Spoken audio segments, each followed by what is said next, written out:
sila Ate Dina. Kaya tinan nyo, parang may naririnig na kayo kaagad. O, daw mo, abot niya yun, oh. Ang aga nila daw bumiyahe. O, ayan. Dito si Sikal natulog. Dito sila Cindy. Oh, tulog na sila. Tulog pa sila. Diyan na sila. Uy, may tagwalis kami. Aba, good morning. Hello kuya, mga kuya. Ang popogi naman. Mag-start na kami mag-prepare. Mabilisan to. Diyan na kasi sila. Tigas. Hala, ano yun? Nanguha si mama ng ano, sigarilyas. Aga siya nanguha sa kapitbahay. Andun yung bayabas, ang dami tira. Labas kami ni Ems, hanap kami ng wild kamatis. Yan o, may kamatis ako dito. Ano to, kamatis talaga kaso, kamatis talaga na malalaki kaso hindi ko na to nilipat. Ayan o, hindi ko na siya nilipat kasi wala lang to, damo. Kasi ano, tawag dito, tigas. Di ko na nilipat kasi lumaki na siya. Ang bilis lumaki. Oo, sayang na mabunga na. Doon tayo punta sa taas. Kung ano pa minsan yung mga ay, ang galing dito. Kamatis, yung mga pabebe. Dito pala sila nagpark. Ay, nandito pala si Oo. Doon yung kuhaan ng bayabas, oh. Yung bayabas. Doon si mama nanguha ng sigarilyas. Yung kinakain kanina ng mama ni Ate Dina. Dito yung galing. Diyan galing yan. Madami yan. Ayun, oh, may nakikita pa nga ako. Wala na eh. Nung pumunta kami dito, nandiyan na siya. Ito yung ano, marami ditong bushes. Bush of ano, kamatis na wild. Ito. Sana mayroon. Last time mayroon ako nakuha eh. Ngayon hindi natin kung mayroon. Dami.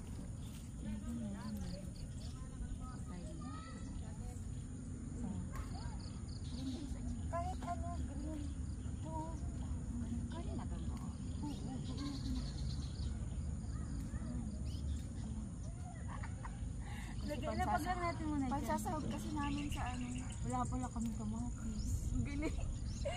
Ang galing ko yung kamatis. Grabe yun. Wow. Likunin na natin to kasi wala tayong kamatis sa bahay. Okay lang yan kahit green. Oo, masarap natin. Maasim-asim. Oo. Isa masarap siya. Ito pa ba? Push. Kasi baka malaglag yung nasa hawak ko. Ay, nalaglag. Labag mo muna. Okay lang. Hugasan naman natin. Ayan o. Oo. Uy, wala sanang alagaan. Grabe yung mga kuha. Ano, okay na to? Nag-enjoy. Nag-enjoy siya sa hanap ng kamatis. Ang dami. Nandito. Oh. Ang daming bunga. Sarap nito. Nahalo namin to sa salad. Nalalaglag. Dahil nga maliit siya, nalalaglag yung iba. Ano, nadurog ko na wala. Okay ito. Tapos, mamaya, kapag wala, kulang mo. Oo. Yung dalawang senior nagbabalat ng Naghihimay ka mo ng litson. wala na. Ay, ang cute. Wild Parang naghalabos na ako ng ito. ano, yung Yung tulungan niya ako mag-cook. Gagawa na siya nung egg. Tadaan. Hindi ko na nga nilagyan ng asin kasi di ba maalat na siya. Okay na siya. Sausaw na yung namin suka. Tapos galing ko sa lahat sa bataan. Oh. Grabe, lalaki. yan ang coffee sa barley. Malain. Hindi, may ingredients siya na barley. Grabe, oh. Lalaki. Lilinisan ko na siya. Nag-prepare na sila. Ito, gagawa daw siya ng bread na ano eh. Ba't ang lambot? Nalagyan niya lagi ng cling wrap. May passion siya eh. Kain tayo. Mother, kain po ng madami. Bawal. Oh, to favorite. Yan yung mga pagkain na. Diba? Ay, very good si kuya. Yan ang gusto ko. Kahit wala si nanay. Kay Ma'am Eden. Very good yan kuya. Asa kapatid mo? Ba't di kumakain? Ay, kumakain pala. Galing naman. Breakfast tayo. Ako, eto talaga. Favorite ko to. Mga ganitong luto. Busy pa din kami dito. Ayan, nakapagluto na si kuya ng lasagna. Showing. Mas ka dyan. Showing daw, pinalayas ako. Ah, ito torch. Uy. Uy, galing. Ah, wow. Ah, ganun pala yun. Ang dami mong alam. Hindi. Wow. Oh, mabango? Pwede mo bang Hindi, pwede mo bang sampulan ng angat? Oo nga, sampulan mo ba? Ng angat? Lapit dito, SMA. Sige. Galing. Galing ha. Sige nga, tingnan natin. Sige nga. Titikman na. Nagsain na. Oo, tikman na. Sige. Ito, may sinain din si Wala masabi. Si Rosie. Nasira. Oh, nasa lalagyanan mo. Ayun, okay. Wala, inangat nga lang. Akala ko. O, ito na nak. Makakumanta siya. Araw-araw si Paglang. Oh, no. Patikman mo na lang sa kanila.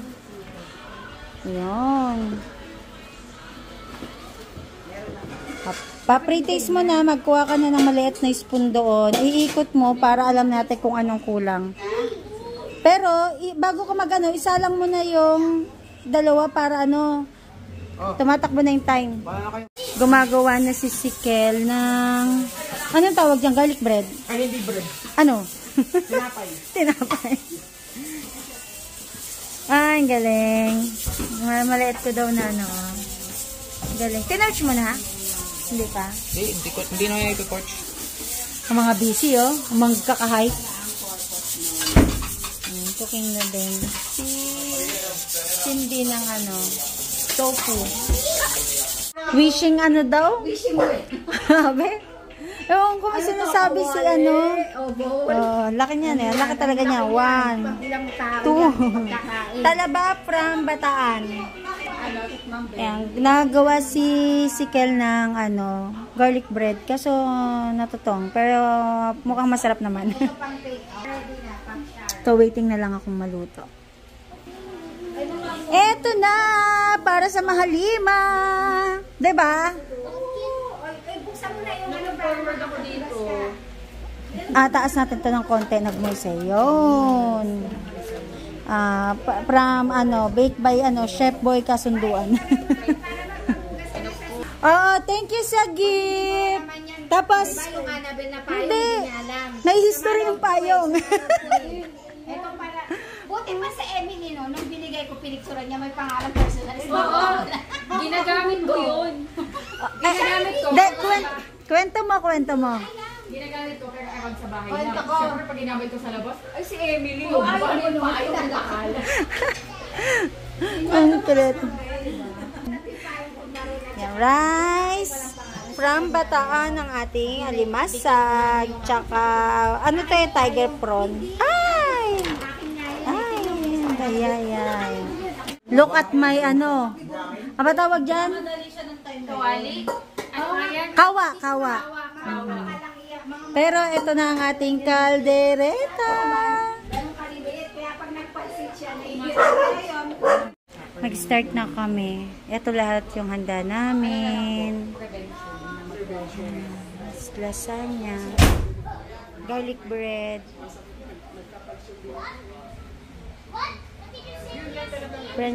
Pansit from Lola Nenas. Tas mga kakanin. Maha. Pichi-pichi. Mahalima.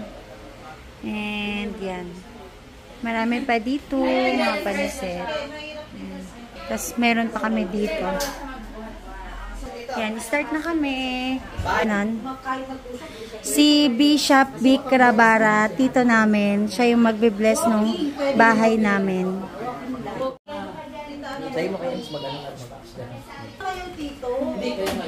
Start na kami. Hindi coins. Bills. Tapos isabay niyo. Oh, may hahawak pa yan? Sino? Pero ba gabi Yan. All that you have is multiplied. Then your heart will be lifted up and you forget the Lord your God who brought you out of Egypt, out of the house of slavery, who led you through the great and terrifying wilderness with its fiery serpents and scorpions and thirsty ground where there was no water.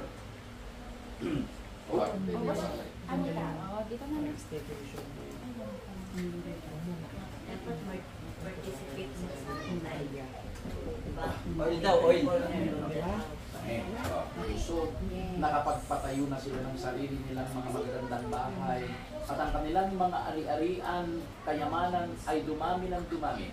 Paalala ni Moises na huwag nilang kalilimutan na ang Panginoon Diyos ang siyang naging dahilan kung bakit sila naging malaya at kung bakit sila pinagpala. Panginoon, tulungan niyo ang aming mga puso na manatiling mapagpakumbaba. Na lahat ng nasa sa amin, lahat ng tinatangkilik namin, lahat ng mga pagpapalang tinatamasa namin, ito ay galing sa inyo at ipinapadaan lang po ninyo sa aming Panginoon. Na ito naman po ay maaring sabihin namin, regalo nyo sa amin sa pagiging masipag namin, sa pagiging masinop po namin, regalo nyo. Dahil ang sabi mo, sa pamamagitan ng iyong pawis, kayo ay mabubuhay. At ang sabi mo rin sa iyong mga salita, na pagpapalain mo ang mga gawa ng aming mga kamay.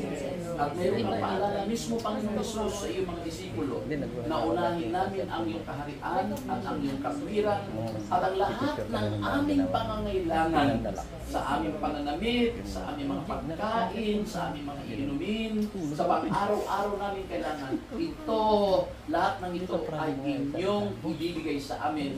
Pagpapadama ng iyong pagmamahal, pagpapatunay ng iyong pagmamalasakit sa inyo pong mga anak. Salamat po. Salamat. At sa tanghaling ito, gaganap kami ng aming pasasalamat, gaganap kami, Panginoon, ng pagbabalik ng papuri sa iyo dahil sa mga pagpapalang tinanggap, Panginoon, na JR at saka si Annabel. Pinagpala mo sila sa pamamagitan ng bahay na ito at dapat lang na ikaw ay aming pasalamatan, dapat lang na ibalik namin ang papuri at ng pasasalamat. Ang mga langis na nasa aming mga palad, ito po ay inyo pong pagpalain. Ito po ay simbolo ng banal na Espiritu sa buhay namin. At ito po aming ipahid, Panginoon, sa iba-ibang bahagi ng katawang ito. Gamitin po ninyo ito na maging kasangkapan, Panginoon, para ang bahay na ito ay aming maihandog sa iyo, aming maibless, Panginoon, at maibalik ang papuri sa iyo. At Panginoon, sa amin pong napananalangin sa bahay na ito, kasabay ng aming pagpapasalamat na ikaw po ang tagapag-ingat po nila. Kayo po, Panginoon, protection po nila araw at gabi sa paglabas, pagpasok nila sa tahanan ito. Ang iyong pag-iingat, ang kagalakan mo ay mararanasan po nila. Salamat po aming Ama. Salamat po, Panginoong Yesus. Salamat po, Banal na Espiritu. Mga kapatid, punta tayo sa lugar na gusto natin at pahiran ninyo langis yung sa pupuntahan ninyo. Okay? Sa kusina, sa mga kwarto, dito. At pwede bang, pag natapos kayo, bumalik ka dito. Pwede ba, pag pinahiran ninyo, ay magbigkas kayo ng blessing. You pronounce blessing. Come on. You pronounce blessing. Hallelujah. Mapagpalang kamay sa tahanan nito. I-bless ninyo ang tahanan nito with overflowing blessings in the name of Jesus. Overflowing blessings, material blessings, financial blessings, spiritual blessings, lahat ng mga blessings na kailangan po nila ay kanilang makakapay, kanilang maranasan aming Panginoon.